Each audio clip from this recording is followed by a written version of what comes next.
Brought to you by My 11 Circle. Win first prize Mahindra Thar. Download the app now. नमस्कार, good evening. मैं हूं विक्रांत गुप्ता, मेरे साथ दालिमा छिपड़ है। लेकिन आज आप जानते हैं वो दिन जहां पर दुनिया भर की 32 में से सिर्फ 2 टीमें रह गई हैं। एक महीने के फीफा वर्ल्ड कप के बाद वो 2 टीमें जो अब टाइटल के लिए यानी कि वर्ल्ड कप के लिए भिड़ेंगी। 8:30 बजे ये फाइनल शुरू होगा। अर्जेंटीना वर्सेस फ्रांस, ये 2 टीमें जो दोनों टीमें जबरदस्त खेल कर आई हैं। हालांकि अर्जेंटीना ने पहला मैच सऊदी अरेबिया से हारा, उसके बाद से मेसी का जादू, उधर एम्बापे का जादू। तो जादू किसका आज चलेगा उस पर हम चर्चा करेंगे। मैच 8:30 बजे शुरू होगा, लेकिन दोनों टीमें इस वक्त मैदान पर पहुंच चुकी हैं। तालिमा, चांसेस ज्यादा किसके हैं, फ्रांस या अर्जेंटीना? दोनों 2-2 बार जीते हैं, तो तीसरा थर्ड टाइम लकी कौन होगा? I think third time lucky Argentina होगी, क्योंकि अर्जेंटीना ही होगी डेफिनेटली। एंड आई थिंक उनका तो एक ये सुपरस्टिशन चला आया है जब से अर्जेंटीना सऊदी अरेबिया के साथ मैच हारी थी, कि मैराडोना जब जीते थे अर्जेंटीना के लिए तो वो अपना पहला वर्ल्ड कप का मैच हारे थे, और उसके बाद अर्जेंटीना सारी गेम्स जीती और वो जाके फाइनल में जीते, उन्हें ट्रॉफी ली। तो यही इस बार इस अर्जेंटीना की टीम के साथ हुआ कि मेसी और पूरी की पूरी टीम पहला मैच हारे सऊदी अरेबिया के साथ, और उसके बाद से उन्होंने अपने सारे के सारे मैचेस जीते हैं। तो अगर देखा जाए तो अर्जेंटीना के काफ़ी ज़्यादा चांसेस हैं, क्योंकि अर्जेंटीना ऑल्दो फ्रांस से 2018 में हारी थी, पर उस टाइम की अर्जेंटीना जो इस टाइम की अर्जेंटीना है उससे इतनी बेटर नहीं थी। 3-4 से हारी 3-4 से हारी थी, और तब भी उन्होंने 3 गोल मारे उस फ्रांस को, जो फ्रांस की टीम इस टाइम से काफ़ी बेटर थी। हालांकि मैं एक छोटा सा स्पॉइलर दे देता हूं जी। पता नहीं, मैं भी दिल से चाहता हूं अर्जेंटीना जीते, लेकिन जो आपने कहा ना कि पहला मैच हारे थे और जीत गए थे, तो मुझे याद है 1990 में भी वो पहला मैच कैमरून से हारे थे जी। फाइनल तक आ गए थे, लेकिन फाइनल में जर्मनी जीता था जी। ये वो जमाना था जब कहते हैं ना कि 22 men go out to play football and Germany wins। खैर जमाना थोड़ा डिफरेंट है, लेकिन अगर आमने सामने दोनों टीमों को देखें तो अर्जेंटीना का वो वर्चस्व है, शायद वो पुराना इतिहास उनके साथ रहा है। अर्जेंटीना और फ्रांस आमने सामने कितनी बार हुए हैं वो आपकी स्क्रीन पर। 6 बार अर्जेंटीना जीता है और 3 बार फ्रांस जीता है। लेकिन मैं फॉर्मेशंस पर जाता हूं, क्योंकि ये बड़ा सेट पीस होता है ना, कि क्रिकेट में और फुटबॉल में यही फर्क है। फुटबॉल में आप एक सेट पीस बनाते हैं, आपके मैनेजर्स बाहर से चलाते हैं। तो सबसे पहले जो फॉर्मेशंस की बात करें, अर्जेंटीना हमारी स्क्रीन पर है। अर्जेंटीना उसी तरह से 4-3-3 ही खेलेगा। अर्जेंटीना की स्ट्रेंथ है 4-3-3, क्योंकि उनके पास जो अटैकिंग लाइन है वो काफ़ी फास्ट है, और अर्जेंटीना की टीम के पास जो डेप्थ भी है उनके बेंच पर, वो भी अटैकिंग लाइन की है। तो 4-3-3 में उनको एडवांटेज ये है कि उनके जो जितने भी ज़्यादा नंबर ऑफ उनके जो स्ट्रॉन्गेस्ट स्ट्राइकर्स हैं वो उनको ऊपर डालने का जो मौका मिलता है, तो उस तरह से उनके पास काफ़ी क्रिएटिविटी का स्पेस भी बनता है। और ये मेसी यहीं पर खेलेंगे जी। इसके अलग अगर आप फ्रांस की तरफ जाएं, फ्रांस की स्ट्रैटेजी थोड़ी सी डिफरेंट है। वो शायद खेलती हैं 4-3-2-1। जी, उनकी जो स्ट्रैटेजी है वो है 4-2-3-1, बट अगर देखा जाए मोमेंट के हिसाब से, अगर 4-2-3-1 में भी वो जो 3 है वो 4-3-3 हो जाता है अटैकिंग सिचुएशंस में, क्योंकि जो बीच में जो ट्रायंगल बनता है, जो साइड जो 3 में जो साइड में जो स्ट्राइकर्स होते हैं वो ऊपर चले जाते हैं टॉप स्ट्राइकर के साथ।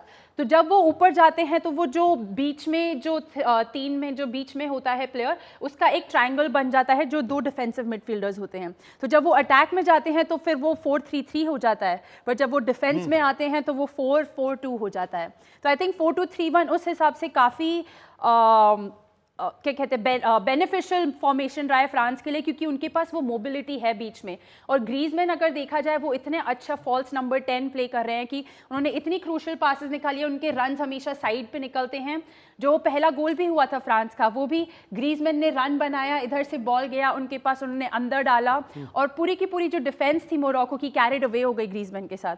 तो उनको वो स्पेस मिला सेंटर में, जिन्होंने उन्होंने बीच में बॉल डाला और वो गोल मिला। तो आई थिंक ये फॉर्मेशन जो है वो फ्रांस के लिए, क्योंकि उनको वो काफी मोबिलिटी देता है बीच में। तो मुझे याद है पिछले वर्ल्ड कप में एम्बापे जब आए थे, उनको कहा गया था कि दुनिया के one of the most talented youngsters आ रहे हैं। अब तो वो ही is a finish product. 5 goal उनके हैं, दूसरी तरफ मेसी के भी 5 गोल हैं। लेकिन फुटबॉल में कहते हैं ना कि you got be at the right place right time every time. और वहां पर ना सिर्फ आपने कितने गोल किए हैं, बल्कि कितनी असिस्ट्स आपकी हैं, वो बड़ी इंपॉर्टेंट है। और दोनों के बीच ये गोल्डन बूट की लड़ाई है। हालांकि टाइटल की लड़ाई है ही, लेकिन गोल्डन बूट की लड़ाई भी रहेगी। मेसी उधर एम्बापे हैं, लेकिन कभी एक खिलाड़ी अपनी टीम को जिता नहीं सकता। अगर कॉम्बिनेशंस के लिहाज से आपने जैसे बताया कि उनकी फॉर्मेशन थोड़ी अलग है, इनकी फॉर्मेशन थोड़ी अलग है, बेटर प्रिपेयर्ड कौन होता है? क्योंकि आप मोमेंटम कहां से गिनना शुरू करते हैं? क्या आप आखिरी के 2-3 मैच देखते हैं या पूरा टूर्नामेंट देखते हैं आप? आई थिंक पूरा टूर्नामेंट देखा जाता है, क्योंकि कॉन्फिडेंस जो है, बिकॉज एक लास्ट गेम काफ़ी मैटर करते हैं, क्योंकि वो परफॉर्मेंस कैरी फॉरवर्ड होती है। बट आई थिंक अगर पूरा टूर्नामेंट देखा जाए, क्योंकि आई एम श्योर कि जो सऊदी अरेबिया के अगेंस्ट हुआ वहाँ से काफ़ी कुछ देखने को मिला। एंड अगेन जब वो फ्रांस पैनिक नहीं किया, सबसे बड़ी बात उन्होंने पैनिक नहीं किया अर्जेंटीना ने। जी, और उसके बाद वो जो जिस स्ट्रेंथ के साथ वापस आए हैं, तो आई थिंक ये पूरे टूर्नामेंट पे देखा जाता है समवेयर। एंड अगर जब अर्जेंटीना फ्रांस के अगेंस्ट भी जाएगी, वो एक बैटल होगा ऑफ अटैक वर्सेस अटैक, क्योंकि सब एम्बापे और मेसी की बात कर रहे हैं। उनके पीछे, मेसी के पीछे अल्वारेज हैं जिनके पास 4 गोल हैं, और एम्बापे के पीछे हैं जिरू जिनके पास 4 गोल है। तो अगर दोनों की स्ट्राइकिंग लाइन देखी जाए, दोनों के जो टॉप फॉरवर्ड है, दोनों के पास 9 और 9 गोल हैं। तो ये भी तो हो सकता है ना कि मतलब 4 वाला 6 कर दे और 5 वाला 5 भी रह जाए। डेफिनेटली हो सकता है। गोल्डन बूट इधर से उधर भी जा सकता है। जा सकता है, बट अगेन अगर गोल्डन बूट जा सकता है, पर गोल्डन बॉल जैसा लग रहा है अभी तक कि वो मेसी का हो सकता है। और अगेन वो उस रेस में एम्बापे भी आ सकते हैं गोल्डन बॉल की, क्योंकि उनके पास गोल भले इक्वल हो, मेसी के पास बस 1 असिस्ट ज्यादा है। कभी कभी ना आपको एक खिलाड़ी को करिश्माई खेल दिखाना पड़ता है इस तरह के टूर्नामेंट दिखाने के लिए। इससे पहले बहुत बड़े बड़े फुटबॉलर्स आए हैं, पेले आए, मैराडोना आए, बहुत बड़े बड़े फुटबॉलर्स आए। अगर अर्जेंटीना ये मैच जीत जाए, ये आज वो वर्ल्ड कप जीत जाए, क्या मेसी को आप one of the all time greats में रखोगे या फिर आप डिबेट थोड़ा आगे लेकर जाओगे? आई थिंक मेसी ने अब तक जो अचीव किया है, उनके पास इतने बैलन डोर के अवार्ड्स हैं, उनके पास चैंपियंस लीग के अवार्ड्स हैं, उन्होंने कितना कुछ बार्सिलोना के साथ अचीव करा है, और पीएसडी के साथ भी वो अभी कर रहे हैं। तो आई थिंक ऑलरेडी उनका नाम वो ग्रेटेस्ट ऑफ ऑल टाइम में जा चुका है। वन ऑफ द ग्रेटेस्ट हैं वो, जा चुका है एग्जैक्टली। और अगर उनको वर्ल्ड कप ट्रॉफी मिल गई, बस एक जो चीज़ मिसिंग है उनके ट्रॉफी कैबिनेट में, आई थिंक उनको वो मिल जाएगी। अगर वो पूरी हो गई तो आई थिंक डेफिनेटली, क्योंकि उनके जो रिकॉर्ड्स उन्होंने सेट करे हैं, उनकी जो परफॉर्मेंसेज रह चुकी है, और जो मेसी का रूप हमको इस वर्ल्ड कप में देखने के लिए मिला है, आई थिंक ये कहीं ना कहीं मिसिंग था, और ये कहीं ना कहीं जनता चाहती थी देखना। और हम फुटबॉल फैंस के लिए भी लाइक ये जो वर्ल्ड कप रहा है मेसी के लिए बहुत बढ़िया रहा है। जिंदगी में एक कहावत है ना, cometh the hour cometh the man. शायद ये मेसी की रात हो, अगर ऐसा होता है तो अर्जेंटीना की भी रात होगी, लेकिन सामने एक मजबूत टीम है, वो जो डिफेंड करने आ रही है अपनी टाइटल। आज तक पर भी रहेगी हमारी कवरेज, निखिल वहां से रहेंगे, डालिमा भी रहेंगी मेरे साथ, मैच के बाद भी जुड़ेंगे। लेकिन स्पोर्ट्स तक पर पूरे मैच के दौरान हमारी वॉच पार्टी होगी, उसके लिए आप फटाफट से स्पोर्ट्स तक ऐप को डाउनलोड कर लीजिए। मेरे साथ जुड़िए मनाने के लिए क्रिकेट का सबसे बड़ा त्योहार। मैच से जुड़े आपके हर सवाल का हम देंगे जवाब। जानने के लिए हर update, live analysis, special interviews, download कीजिए स्पोर्ट्स तक ऐप।